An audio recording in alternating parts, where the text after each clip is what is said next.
Bonjour les amis de la presse. C'est avec beaucoup de plaisir que nous retrouvons aujourd'hui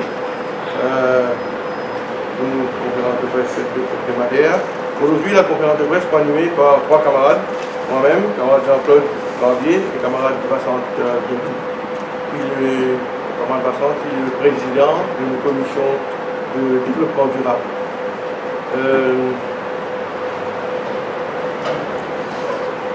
Nous pouvons évidemment être un événement récent et comment nous devons connaître un événement majeur qui domine l'actualité des jours du passé, c'était les inondations du fond du sac.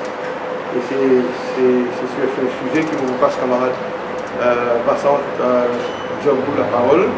Nous dit faire quelques commentaires sur ce sujet de brûlante actualité. Après, moi, j'entends beaucoup de temps.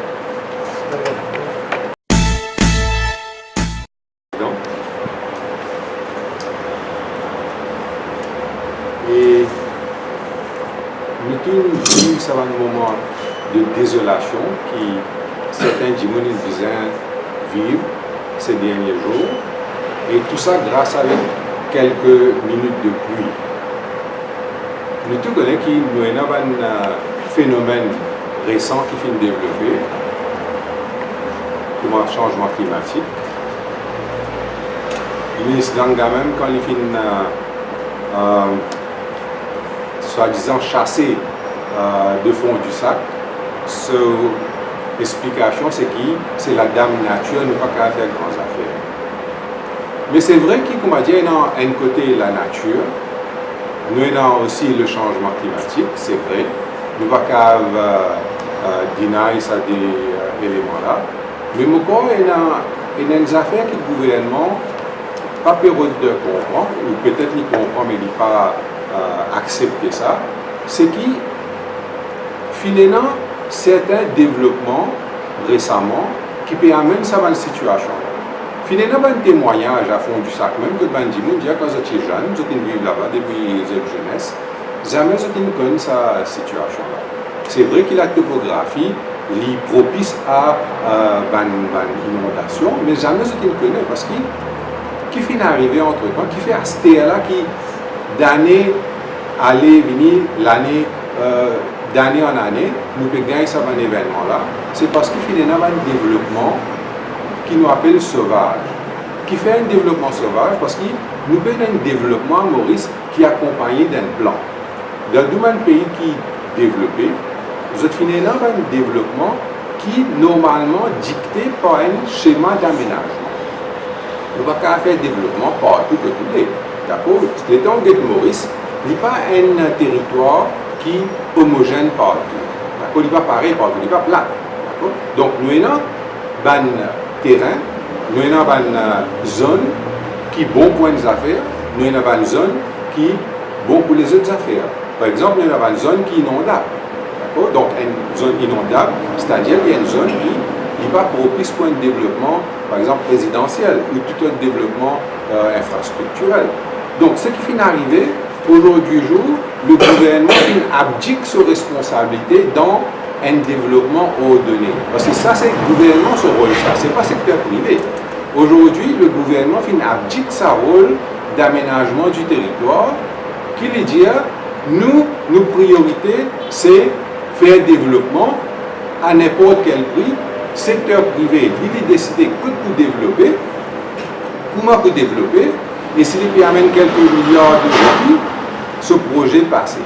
Nous pouvons avoir un instrument comme IAE qui est capable d'empêcher de faire un développement qui n'est pas tout à fait correct. Par exemple, nous connaissons une zone inondable. Mais seulement, si demain un propriétaire foncier vient avec un projet de développement et accompagné de milliards d'euros, le gouvernement nous donne instruction pour aller de l'avant. Un technicien qui peut occuper un dossier étudiant d'impact environnemental, pas pour réciter dans les emplois dans le courage, dire non. Donc nous avons un développement désordonné qui peut exacerber le problème de changement climatique. Donc, nous, non, changement climatique, c'est vrai qu'il influence le cycle de l'eau normal. Okay? Nous connaissons qu'il y a une certaine quantité de l'eau qui tout le temps ruisselée vers la mer, nous perdons. Mais là, ce qui peut arriver, avec l'urbanisation, il y a une imperméabilisation du sol. Okay? C'est-à-dire, le sol qui avant, qui est recouvert avec le végétal, qui est capable d'absorber de l'eau la pluie, n'importe quelle quantité, aujourd'hui, il est imperméabilisé, il est goudronné, okay? Ou bien bétonné, donc de l'eau là, il peut aller, il peut ruisseler, il peut aller vers une région qui est propice pour recevoir sa bande de l'eau. Donc maintenant, nous avons un phénomène qui peut arriver avec l'urbanisation, avec l'imperméabilisation, ça problème de changement climatique, ça problème de dame naturelle, une ville plus grave. Donc, qui c'est là qui finalement cette urbanisation-là? C'est la politique volontaire du gouvernement. Ce n'est pas la nature qui nous décide, pas la nature qui dit à nous, vous allez développer ici, vous allez développer là-bas. C'est le gouvernement, de par ce politique, qui peut encourager sa qualité d'imperméabilisation. Et ce que je me rappelle, le territoire mauricien, on me dit, il est à 25% urbanisé. 25% veut dire le quart du territoire est couvert par une habitation, par un enseignement, bien qu'il passe 100%, mais 25% de notre territoire est quasiment sous l'emprise de un projet immobilier, d'un projet infrastructurel. Juste pour une comparaison, la France est urbanisée simplement 8 à 9%. L'Angleterre, même qui paraît bien urbanisée, est simplement à 13%. Et le 13% et 9% du territoire se produit autant de richesses. Mais nous, le 25%, nous ne sommes pas capables d'arriver autant. Et nous avons un petit territoire, nous exigus, nous payons. Donc, la terre, c'est notre bien précieux. Et si le gouvernement peut brader sa territoire, peut brader la terre, c'est très, très irresponsable. Donc, moi, je me dis, si aujourd'hui nous avons un problème-là, le premier responsable, ce n'est pas Dame Nature, ce n'est pas changement climatique, c'est bien le gouvernement. Le deuxième point qui montrait vers l'irresponsabilité du gouvernement, c'est la façon dont ils mettent cette institution-là, qui supposait gérer de l'eau pluviale. Nous venons trouver qu'en mars 2017, l'IFIN, à travers la loi, l'IFIN établit ce qu'on appelle Land Drainage Authority. Aujourd'hui, comme on connaît, Land Drainage Authority et NDU peut renvoyer la balle. NDU peut dire que des mouvements de faire drain parce qu'il nous peut atteindre LDA, Land Drainage Authority. Il peut atteindre Master Plan. Donc chacun peut jeter un petit peu et renvoyer la balle. Mais nous avons un coup. NDU et LDA, c'est-à-dire Land Drainage Authority, est sous un seul ministère, c'est-à-dire le Premier ministre. C'est le bureau du Premier ministre.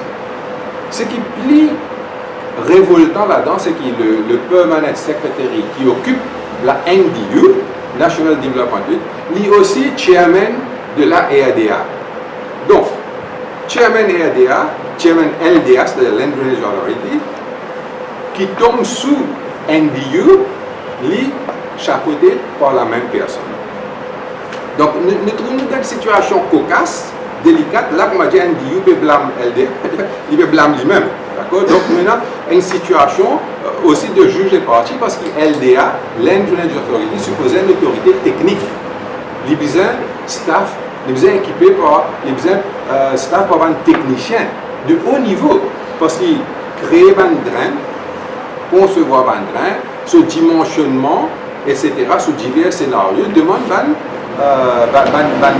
ingénieur, une connaissance assez pointue. Or là, fin mettre un amateur dans LDA et nous peut atteindre faire un master plan. Ça veut dire, c'est la responsable parce que tout ça va une nomination. Là, c'est le Premier ministre qui fait. Et en plus de ça, vous pouvez dire faire ça un petit peu plus amateur, vous avez une Jimoun depuis le ministère de l'Environnement, qui n'est pas un ingénieur vraiment, ok, un ingénieur civil qui connaît les affaires, hein, il prend lui mettre lui en charge. Okay? Donc, c'est un officier qui est une second for duty, qui finit en charge de la Land Drainage Authority. Et, entre-temps, il finit nommé pour une promotion à l'environnement, il retourne l'environnement. Trouve la situation comment cocasse, il retourne l'environnement et il est tellement protégé qu'il donne lui un jour par semaine pour lui occuper le Land Drainage Authority. Et pas oublier que Land Drainage Authority, c'est une autorité qui, le premier ministre quotidien, il vous fait un travail extrêmement important et il peut doter d'un budget extrêmement, un budget colossal. Donc, nous avons un amateur qui, non seulement dans le conseil d'administration, et puis nous avons un Jimoun qui n'est pas tout à fait techniquement capable pour diriger la Land Drainage Authority. Et à ce jour, valeur du jour, c'est la même situation. La Land Drainage Authority pas encore trouvé un directeur et attendre ça monsieur-là, décider si pas il pour rester l'environnement ou bien il pour venir ici. Donc voilà, d'un pays qui supposait dans toute qualité et capacité, nous avons un technicien européen, nous avons un ingénieur bien qualifié, nous ne sommes pas capables de prendre 10 personnes pour diriger la Land Drainage Authority. Donc voilà la situation qui nous peut arriver. Alors, ce qui nous, OMP, nous demander, c'est que premièrement, le Premier ministre assume ses responsabilités. Parce que c'est dans son ministère qu'il soit arrivé. Donc, le gouvernement assume ses responsabilités, faire une enquête, guetter comment ça fait gérer. Lui-même qui fait nomme Michel qui occupe NDU, il nomme lui chairman LDA. Lui-même qui autorise transfert depuis l'environnement pour une staff le LDA. Pendant 2 ans, il ne presque pas fait rien. Là, je peux attendre un master plan qui soit disant pour venir dans 1 an. Ça veut dire que le Premier ministre besoin vraiment faire une enquête qui finit arriver, qui fait l'IPA fin staff le Land Drainage Authority par un technicien de haut calibre pour faire ce gros travail qu'il y a un petit promettre là. Et deuxième affaire qui est grave là-dedans, c'est que le master plan peut faire par une firme sud-africaine. Donc, il est basé sur une donnée du jour. C'est-à-dire une donnée à partir d'une photo aérienne, à partir de relevé topographique, behavior de l'hydrographie. Donc, la valeur du jour, il est basé là pour faire un master plan. Ce master plan-là, il peut paraître dans 1 an ou 2 ans. Donc, dans 1 an, 2 ans, il peut déjà outdated. Qui fait parce qu'entre-temps, nous pouvons avoir des zones de développement.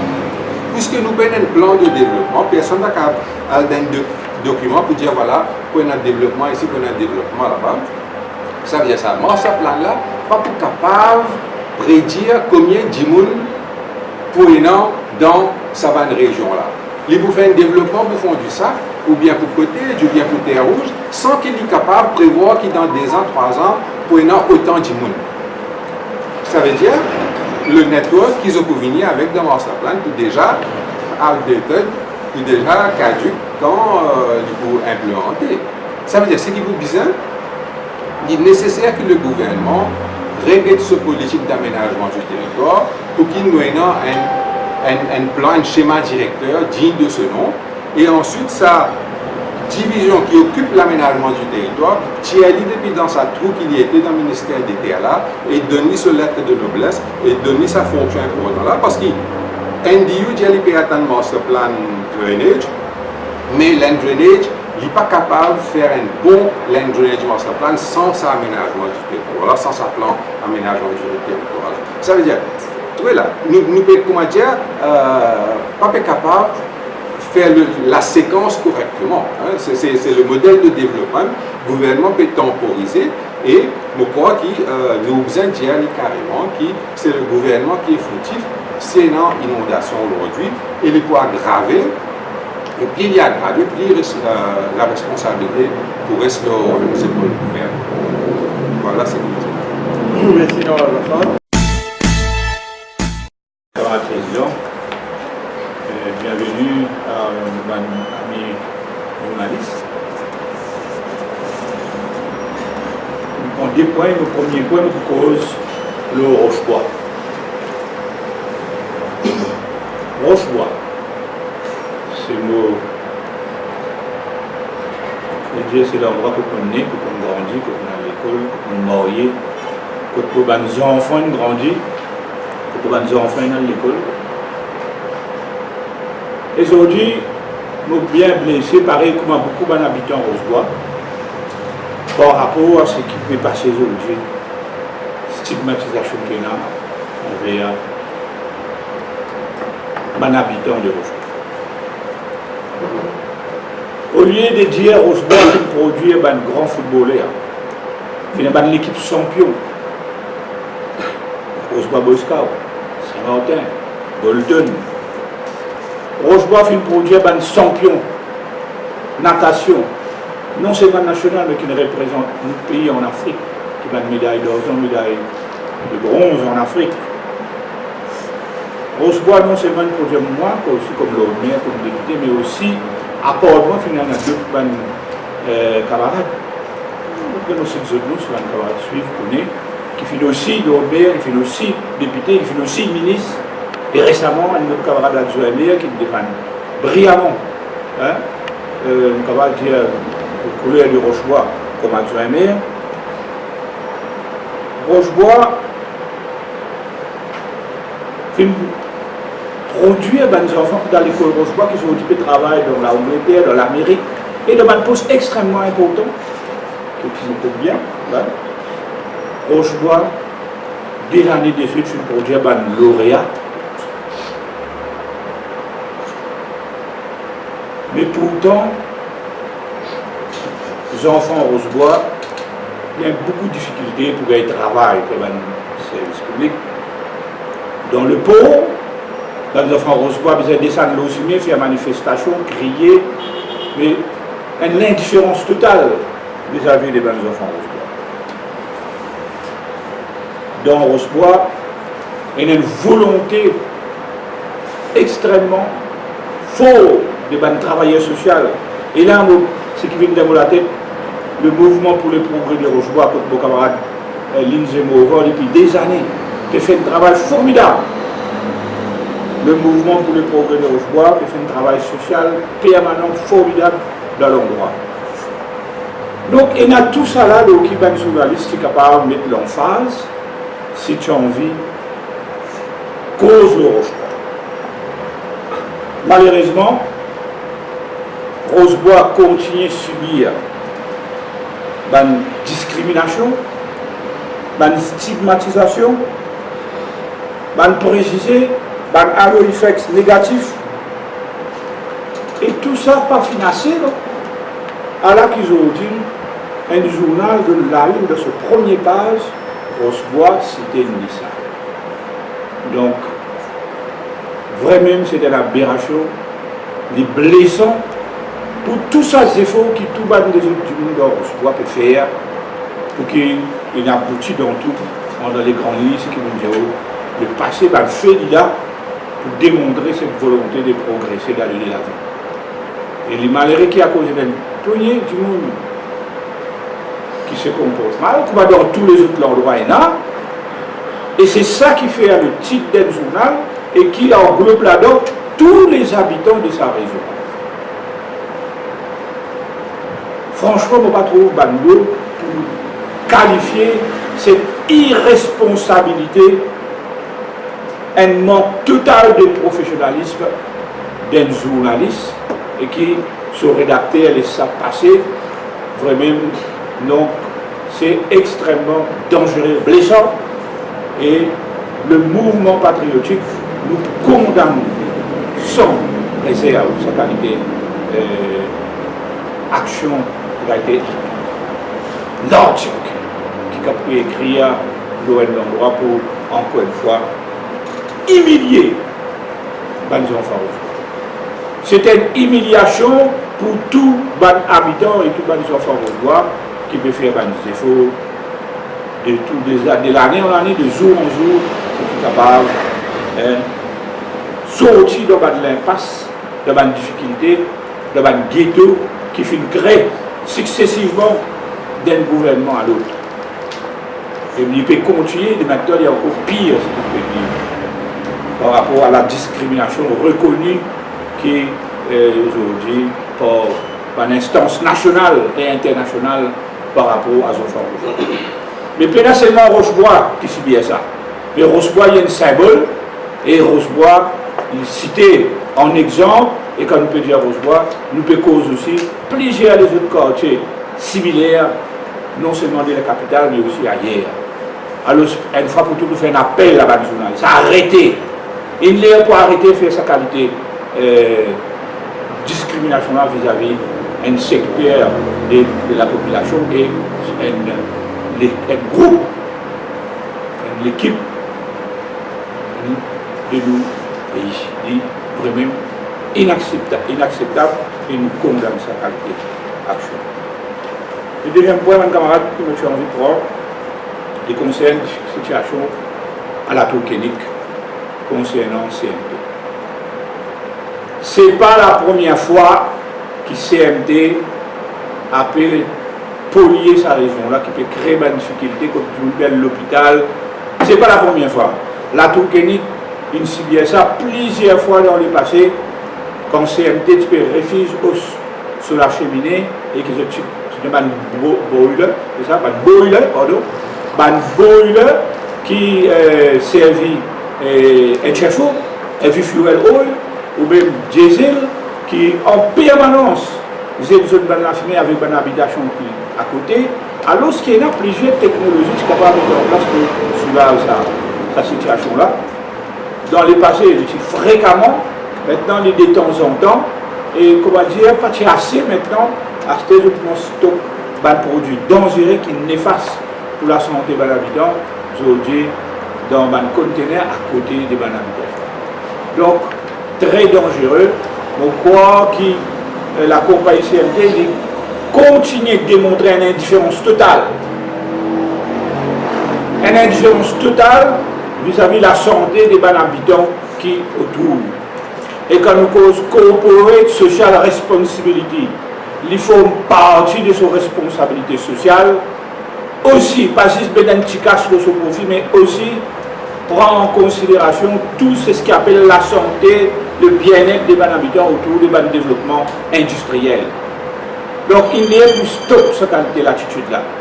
Et le gouvernement, les autorités, besoin de jouer leur rôle à fond pour qu'ils ne pas mettre en danger la vie des habitants de cette région-là. Donc, bizarre, non seulement la Tourkénique, mais bizarre, il y a une politique d'ensemble et une autorité sérieuse, formée, compétente et qui agit. Donc, nous sommes capables de constater la loi qui est nous, mettre du monde qui est formé, nous sommes capables de mettre la régulation qui nous est, mais s'il n'est pas implémenté, évidemment, nous trouvons voilà, une catastrophe qui est capable d'arriver. Nous frôlons la catastrophe là. Il y a beaucoup de gens qui subissent des problèmes de santé et nous faisons un appel au gouvernement pour qu'il prenne ça de chez là en priorité pour que chacun de ces gens qui subissent des conséquences de sa l'insouciance de compagnie mauricienne du textile. Et encore une fois, ça aussi, le mouvement patriotique nous dit non, assez ineuf, pas capable de continuer direct ban du monde de sa sorte-là dans la région telle qu'il a trouvé. Merci, nous faisons des points, nous passons la parole maintenant. On ne va pas, amis de la presse, je suis content de commencer à remercier le président Kenyatta, le président du mouvement patriotique, au nom du parti. Nous remercions le président Kenyatta pour sa visite officielle dans le pays. Sa visite-là, sans aucun doute, consolide les relations fraternelles entre nos deux pays et aussi une grande opportunité de nous raffermir nos liens économiques et bilatéraux avec la République de Kenya. Ce qui nous souhaitait, c'est que plus souvent, ça battait bien entre le chef d'État d'Afrique et la République de l'île Maurice continue. Et la coopération entre les deux pays, qui peut aucun doute sera appelée à s'intensifier dans l'année qui va venir. C'est une opportunité pour le pays, on peut dire, de renforcer sa présence sur le continent africain. Donc, merci beaucoup au président Kenyatta. Deuxième point que j'ai envie de dire à mes camarades, c'est la grève de la faim. sentiment attendre moi trop beaucoup l'événement là. Nous disons des autres qui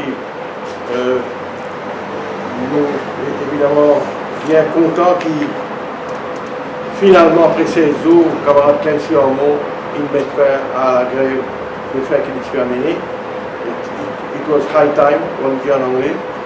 Et nous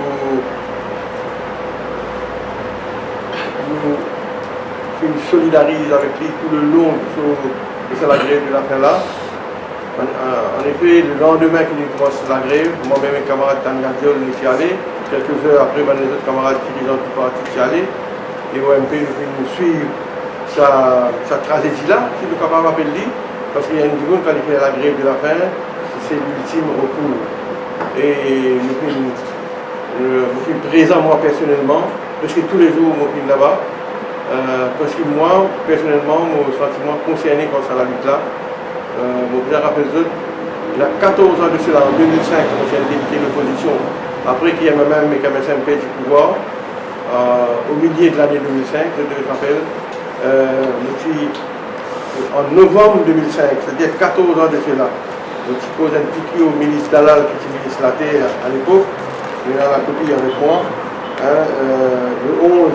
le 15 11 2005, je pose une question au ministre concerné, s'il prend connaissance du rapport de Land Restitution Commission, qui est présidé par le juge Annie, et est-ce que le gouvernement d'alors a l'intention de prendre une mesure en faveur de victimes qui revendiquaient qu'ils ont dépossédé des terrains. Une semaine après, suite à sa question-là, le 22 novembre 2005, pareil, il y a une intervention à Traduire New York Times, donc 14 ans de cela, 22 novembre 2005, pardon, une page, dépassé depuis mon côté, le problème, on ne va pas compter qu'il y a là-dedans, mais simplement, que demande le gouvernement d'alors, donne un coup de main, ça va nombreuses familles mauriciennes qui viennent déposséder de notre terrain par the misfortunes de l'histoire. Le combat là, il continue, quand je le connais, puis il y en a après. Le Parti travail finit au pouvoir, puis mettre plus une commission de justice et vérité, présidée par M. Boren, avec un assesseur mauricien crédible, et comme on le connaît, de faire un travail très approfondi, scientifique, un travail qui vient finalement produire le rapport, qui vient déposer sur la table de l'Assemblée, et dans ce rapport-là, c'est qu'il a déterre des centaines de cas de familles qui vont même perdre de la terre pour une raison que nous connaissons. Après, finina, un ministériel comité qui finit 7 heures par le gouvernement travailliste, mes travail là par avancé moi-même. Et dans le monde de tout ça, dans la campagne électorale de 2014, ça va de famille dépossédée là. Je prends contact avec les dirigeants de l'Alliance, les peuples. Je expose une doléance, je raconte de misère, et il y a là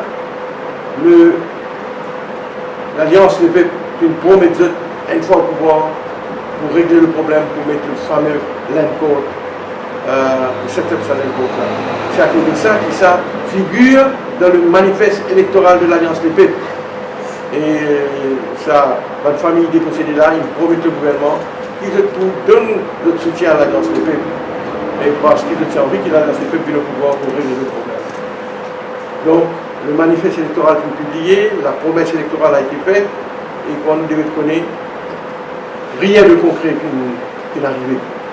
Puis il y a un ministère comité qui set up, vous connaissez, après 2014, puis il y a un ancien porteur, le son surveilleur du ministère d'État, M. Mandari, qui fait un rapport, puis il y a la question du Parlement, moi-même, les Hongrois à l'époque, en tant que député de l'opposition, nous pose plusieurs questions après 2014, pour demander, pour mettre pression, qui peut faire, que peut arriver, et après, non, rien pas pu arriver, malgré la pression qui nous s'est mettée, et après, puis là, quand je devais connaître le rapport du Law Reform Commission présidé par M. Domaine, qui fait une ligne avec les deux propositions de set-up le land code et après ça mettre sur pied le special fund qui aide les familles dépossédées pour capable amener le case devant la cour. Et ça ministère comité là depuis 6 mois il met sur pied. Il vient une seule fois jusqu'à la grève qui est arrivée, qui a commencé. Et après la grève, il a commencé une deuxième fois. Donc rien de concret encore. 6 mois le ministère comité siégé présidé par le vice-premier ministre Mme Doriaou. Et finalement la grève de l'affaire a commencé par le camarade Kensiman. Et aujourd'hui, les retombées positives de la grève de l'affaire là, c'est que l'île Maurice entière est sensibilisée sur ce problème-là. Et c'est à cause de ça, moi personnellement, comme on dit, je suis impliqué dans ce mouvement de grève-là. Je suis content qu'il soit à la grève-là, toute la dimension qui nous prend. Tout le parti politique qui est allé, tout le leader de parti politique qui est allé, l'association culturelle de toute foi, de toute dénomination qui est allé, l'église, le diocèse, le cardinal Margéo, le cardinal Piat, qui fait une déclaration lourde de sens, qui la demande, la revendication de M. Armand est justifiée. Père Bédère, Père Mongelat, une radio de visite qui fait un rayon. Et comme on dit, c'est un soutien populaire qui a le mouvement de grève républicaine. Camarade Tania Diol, il fait une vidéo, il pose comme ça, dans l'espace 4 jours, 73 000 views, qui veut dire une chair, une partagée, et la grosse majorité de la population de l'île Maurice, il connaît qui fait ça la grève de la paix et la justification et de cette grève de faim et comment il y a une cause noble et juste. Alors maintenant, where do we go? What next? As from now? Le Premier ministre fait une conférence de presse hier. Il y a un document qui vient signé par M. Manral, son secrétaire du cabinet. Et c'est ça rapport, c'est ce document-là qu'on connaît, qui met fin à la grève, qui permet camarades entièrement stop ce mouvement de grève. Nous, au mouvement patriotique, malgré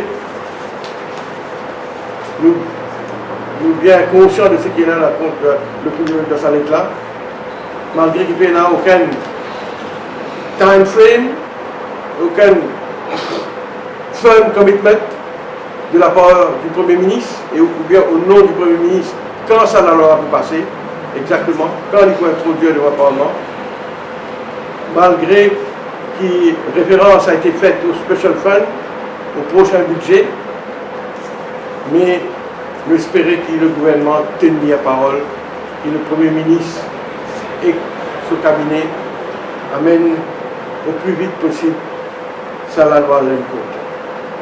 Mon avocat, il n'y a aucun problème. On comprend qu'il va passer de la loi aussi compliquée et complexe que ça. Parce que c'est la loi-là, il y a plusieurs implications, dimensions. Il y a une question de human rights, là, la loi n'est pas capable de passer par grâce la terre telle du monde. Parce qu'il dit aussi, tout citoyen de Maurice, section 8 de notre Constitution, protège le droit à la propriété privée. Après, donc, nous ne pouvons pas capable de passer de la loi par dire, prends la terre chez X, donne chez Y. Il dit, contre le fundamental rights de notre Constitution. Donc, la loi qui peut mettre sur pied un land code, est compliquée. Et seulement, comment le juge Balancy même, il dit dans son interview du dimanche dernier, le week-end, il dit, si donne-moi, pour faire ça la loi là, 8 jours, on peut faire la loi. Le juge Éric Balancy, c'est livré, il est un feu doué. Mais 8 jours ou bien plus, mais vous pensez, si le gouvernement a la volonté politique, capable d'avoir un budget, venir avec la loi l'ENCO, et dans le budget, budgétiser cet item special fund pour qu'il soit capable de prévoir une somme d'argent pour aider une famille dépossédée qui a un moyen pour capable de retenir les services d'un avocat, d'un avoué, d'un apporteur, etc.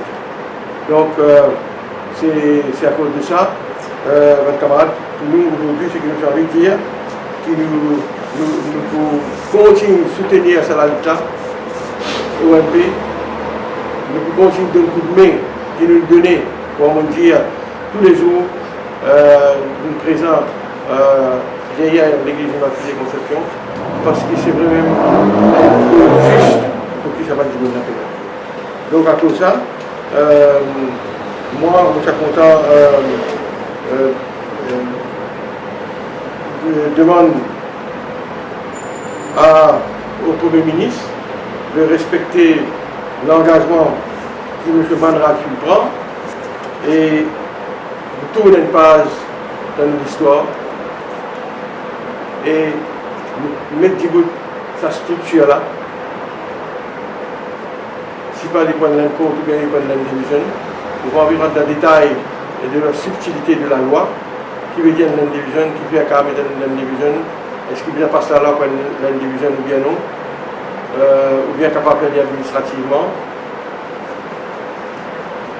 Mais pour moi, je étudie ça pour moi, tout ça là, pour moi, Bizel désespéré pour mettre une laine côte qui goûte sur pied.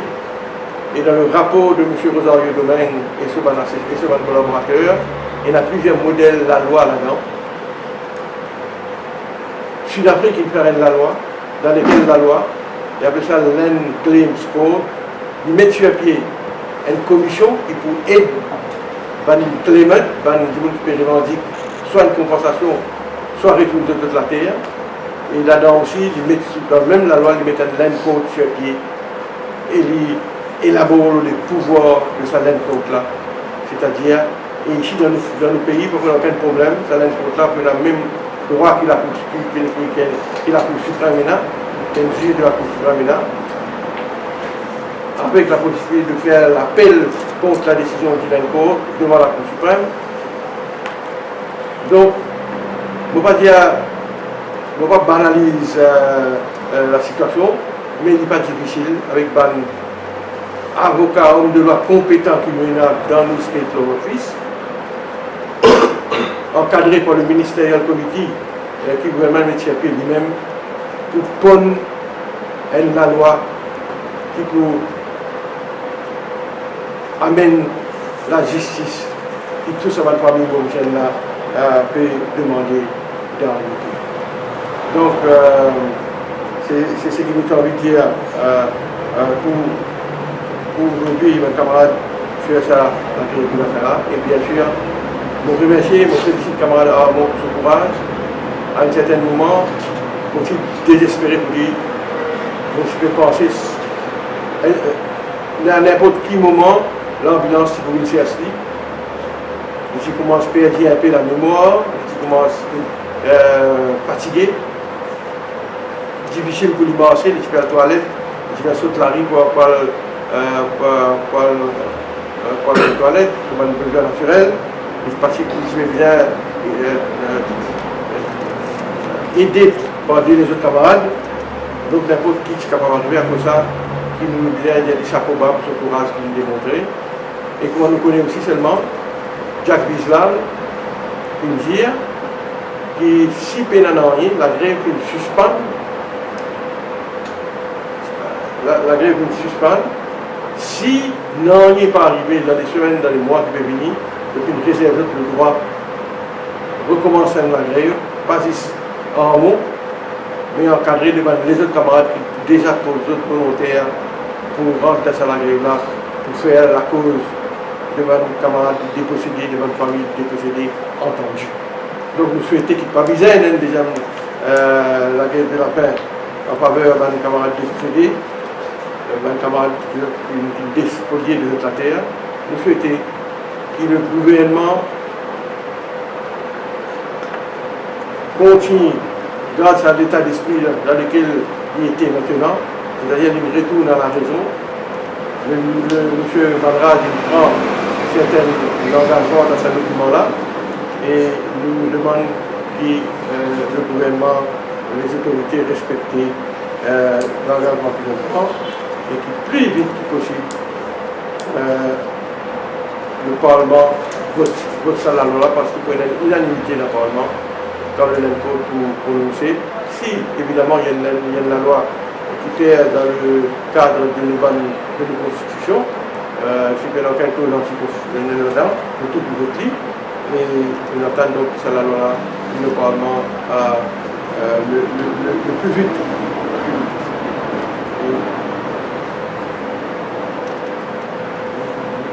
Le prochain point que j'ai envie de faire, mes camarades, c'est un sujet aussi qui nous troublait beaucoup aux Bandomiciens, mais nous n'avons pas fait une pause liée à des conférences de presse, nous avons servi de tout le monde là. C'est la State Bank of Mauritius. La situation là. Et franchement, le mouvement patriotique, nous n'avons pas revu ce scandale-là, c'est qu'il passait dans l'FBM, parce qu'il nous a vraiment troublé quand nous étudions le problème et quand nous venons trouver un renseignement très très troublant. Alors, cette situation-là est alarmante, compte tenu de la chute de mon bénéfice de la SBM Holdings pour l'année 2018. En effet, les bénéfices après impôt de la SBM Holdings pour l'année 2018 ont chuté par 52% en comparaison avec l'année 2017. Il y a 3 affaires qui sont arrivées. En 2012, le gouvernement travailliste qui mettait un projet dans le but d'update et de moderniser le système informatique. En 2012, on pourrait dire, sous le gouvernement travailliste, la SBM qui mettait un projet dans le but d'update et de moderniser ce système informatique qui s'appelle, le projet s'appelle le Flamingo Project. Le gouvernement d'alors qui sélectait la compagnie HP et ce consortium pour faire ce travail-là. Et la banque, à l'époque, une débourse 6 milliards de roupies. Après l'arrivée du nouveau gouvernement, en 2016, la SBM paye encore 7,5 milliards de roupies. Premier coup, tu payes 6 milliards de roupies. Deuxième coup, tu payes 7,5 milliards de roupies à HP pour l'année. Et donc, après les élections générales, en 2016, on retire. En plus, pour l'année 2017-2018, la SBM paye 1 milliard chaque année. 2017-2018, donc 2 milliards en tout à la même compagnie. Donc, pour la période de 2012, ancien gouvernement, et 2018 l'année dernière, ça vient, la SBM paye 15,5 milliards de roupies à HP pour son nouveau système informatique interne. Son montant initial de 6 milliards de roupies payés en 2012 sous l'ancien gouvernement, qui représente le montant pour le projet. Les travaux ont été complétés dans le délai imparti, dans le délai nécessaire, et la compagnie HP réclame de nouveau 7,5 milliards de roupies, comme on fait que des autres qui finissent payer pour les mêmes travaux. Première affaire que nous devons faire. Deuxième affaire, il y a une loan de 7,5 milliards de roupies qui vient donner à une compagnie par Barry Investment. Et là-dedans, dans sa loan de 7,5 milliards là, 3,5 milliards là-dedans, pas qu'il ne prend aucune garantie, non-secured. Il me donne un loan de 7,5, il demande garantie juste pour 4 milliards. Et qui est responsable pour ça? Évidemment, Chief Executive SBM, Management SBM, et aussi un Credit Committee. On appelle ça un Board Credit Committee, dans lequel il y a un membre du Board du SBM. Tout ça, préposé de la SBM, qui laisse passer, donne 7,5 millions collatéral juste pour, bon, on fait dire, juste pour 4 millions. Troisième affaire, environ 1 milliard de roupies, à peu près 900 millions de roupies, mais nous avons tiré ici 1 milliard de roupies. Fin prêté à un Indian National basé en Dubaï. Encore, qui est responsable pour ça? La même équipe qui m'a fait que des autres années. Et ça, tout le monde là, nous connaissons qui arrive, il vient disparaître dans la nature. Pas capable de retracer lui-même. Il prend 900 millions de roupies, il allait, il donne sa loan là, il disparaît. 1 milliard de roupies envolé, enfumé, l'argent là et l'emprunteur. Sans garantie. Et même camarade. À cause de ça même, bénéfice SBM, dans la mondiale qui est cité par 52% pour l'année 2018, il représente 1,25 milliard. Ce résultat-là est dû à ça, une raison qui m'a fait donner là, facilité qui me donnait à mes clients étrangers par la SBM Limited, un prêt imprudent, un prêt douteux, une réduit un bénéfice qui utilisait 3,5 milliards pour l'année dernière au lieu de 1,25 milliard. À cause de ça, vous me parlez récemment, il y a une espèce de remue-ménage, tout le monde débat, il fait une conférence de presse, et nous voulons dire seulement qu'ils nous apprécier, nous sommes d'accord avec la décision de la board du SBM Holding de recommander une poursuite contre ceux impliqués qui n'autorisent à un prêt douteux et des sanctions responsables s'il y a lieu de sanctionner. Et parce qu'il est clair qu'en octroyant une qualité de prêt, quand on approuve sa qualité de transaction-là, sans prendre en considération un risque, sans demander une garantie adéquate comme collatéral, évidemment, c'est là pour sanctionner les sanctionner. Nous d'accord, maintenant qu'il y a une remediation plan peut mettre sur place et que maintenant il prend une décision, la Banque de Maurice, il prend une décision finalement qui tient un décret qui le SBM Holding sera représenté au sein de la SBM lui-même pour capable parer à l'erreur du passé. Parce que mon dire il est inconcevable qu'il y ait 3,5 milliards de roupies prêtés à un groupe étranger sans aucune garantie adéquate, sans aucun collatéral.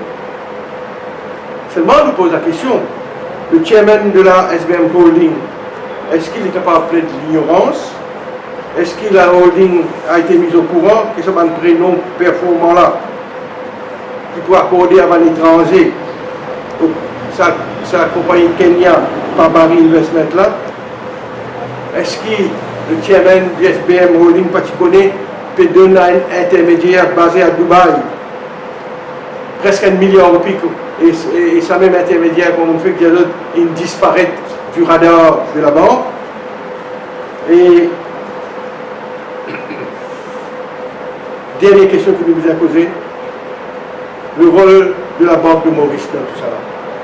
Même si la Banque de Maurice prend une décision, que la nomination de ce type exécutif pour maintenant faire partie du conseil d'administration de la State Bank, nous vous pose la question le rôle de la Banque de Maurice, tout ça l'État là, comme régulateur, qui lui-même il y a une panoplie de pouvoirs pour agir.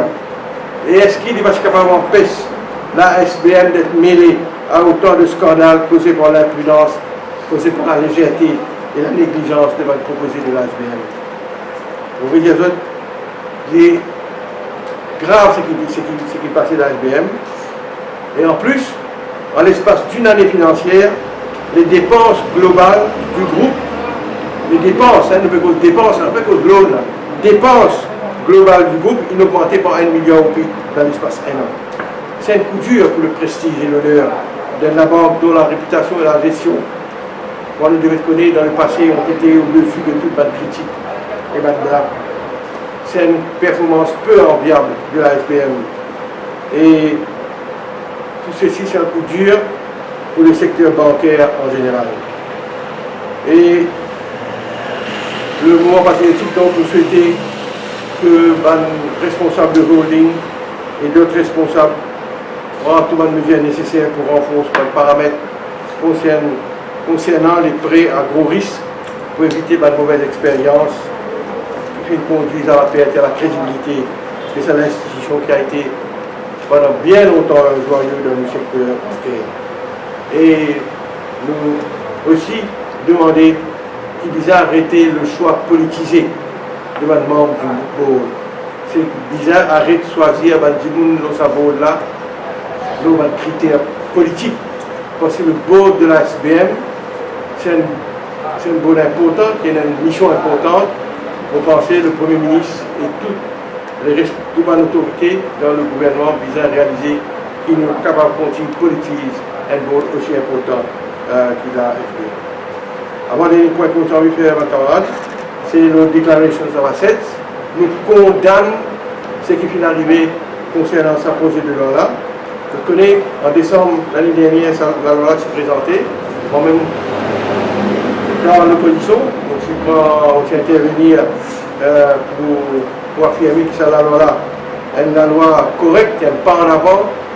Et finalement, nous avons une loi qui oblige les parlementaires à rendre avoir public et avoir aussi des épouses avec les bases premières.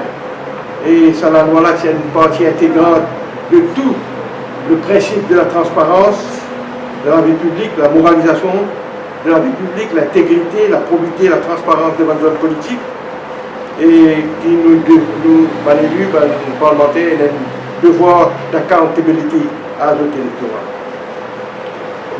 Mais ne voilà-t-il pas que la loi promulguée, mais une section plus importante là-dedans, omette. Le Premier ministre, le gouvernement omette à promulguer, n'a pas donc promulgué une section plus importante dans sa loi. Le 15 février de cette année-ci, la loi est promulguée, mais le plus important a été omis. L'article 7, la section 7 qui demande l'ICAC à publier l'information concernant les avoirs des parlementaires n'a pas été promulguée. Et donc, en omettant de publier sa section 7 de la loi-là, il n'y aura pas de nouvelles déclarations des avoirs des élus, ni la publication de leurs avoirs par l'ICAC. Et l'autre section aussi qui n'est pas publiée, qui n'est pas promulguée par l'ONU, la section 16, donc ça démarche de ne pas promulguer la clause 7 et la clause 16.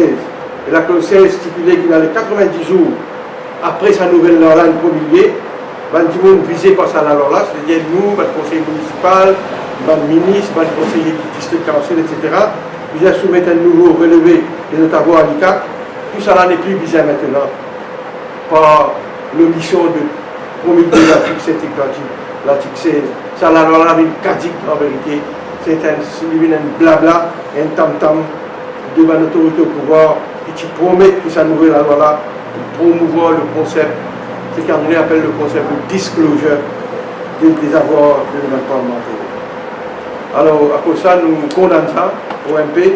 Nous n'sommes pas d'accord avec ça. Nous demandons au gouvernement de faire diligence dans un deuxième temps, plus vite que possible, promulguer une clause qui donne à la loi là sauver l'essence, sauver essence, sauver raison d'être en termes de moralisation de la vie publique et en termes de transparence dans le contexte global de good governance. Et pour terminer, mes camarades de la presse, nous tous ensemble, nous rendons hommage à Désiré Lamplume, héros des Jeux des îles de 85, qui est décédé. Le monde du foot mauricien est en deuil. Désiré Lamplume, on le connaît, a été une grande figure du sport roi mauricien, qui évolue, on le frappé le centre de la Paille-Baguet, l'Union sportive de Bassin-Rosil, et d'une défense des couleurs de l'Union sélection nationale plusieurs fois. Et nous tout rappelle qui fait le Mauricien peut-être plus populaire à l'époque, quand il a été l'auteur de plusieurs arrêts décisifs, là, passe à la finale avec Maurice la Réunion en 1985. Et donc, c'est à cause de donc qu'il fait sa grande succès en 1985 là. Et depuis ça, après ça, il entraîne un paquet coaching de la sélection nationale. Et il continue l'exercice pour qui a été toujours sa passion. Nous rend hommage à sa grande Mauricien et nous pleure sur disparition. Voilà les amis de la presse. Et nous souhaitons tout bonne presse et Mauricien une bonne semaine sainte. Et comme je le connais, le mouvement patriotique. Et avec la plateforme militante, nous commençons une série de réunions un peu partout dans le pays. Nous sommes dans le numéro 1, nous sommes dans le numéro 12 cette semaine-là. La semaine prochaine, nous sommes dans le numéro 16. Et la semaine suivante, pardon, nous sommes dans le numéro 16 et aussi dans le numéro 4. Et aussi le 1er mai à la nuit. Voilà, c'est ce que vous avez dit. Donc vous confirmez, le 1er mai, c'est un meeting avec la plateforme. Bon, la décision que nous prenons jusqu'ici, c'est qui est dans les bureaux politiques, le bureau national et le mouvement patriotique sur la Louise.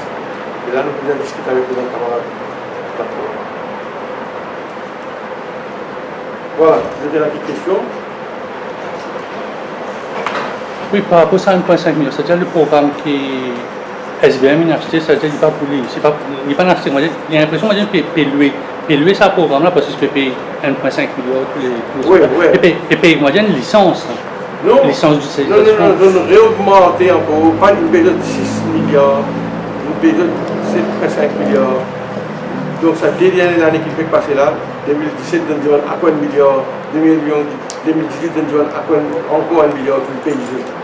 Donc non, c'est pas pédoué, le système appartient à la banque.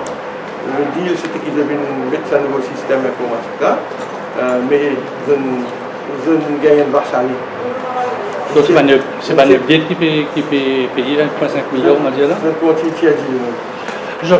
Jean-Claude Gabier, parfois on dit, vous comprenez, ou après on se dit passer plus au journal mauricien, mais parfois quand on regarde mener N6, une faire un sujet sur la drogue, on se voit pas ça dans.